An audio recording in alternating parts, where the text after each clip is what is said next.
भाई इमोजी भेजा है तो प्यारा सा।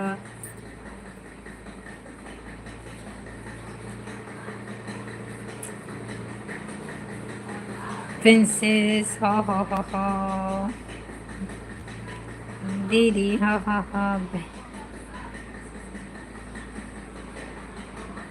बैगन। बैगन। वो बैगन कितना अच्छा बोलती है। इंडियंस हैं, इंडियन से किसी ने कहा है ना। बैगन, आलू, टमाटर। अरे दुकान खोली है जरीन ने अपनी सब्जी की। ओ भाई आ जाओ सब्जी ले लो सब। आलू है, बैंगन है, तुरई है, लौकी है, गोभी है, बंद गोभी है, हरी मिर्ची है, कद्दू है, पालक है, गोभी है, बैगन है। बैगन मिला दूंगी। बैगन में मिल दूंगी। इतनी अच्छी सब्जी बनाई है। इतनी अच्छी सब्जी बनाई है देखा।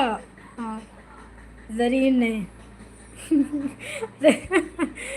बिया के बिया हंस रही है, बिया को भी हंसी आ रही है। आलू है, बैगन है, तुरई है, लौकी है।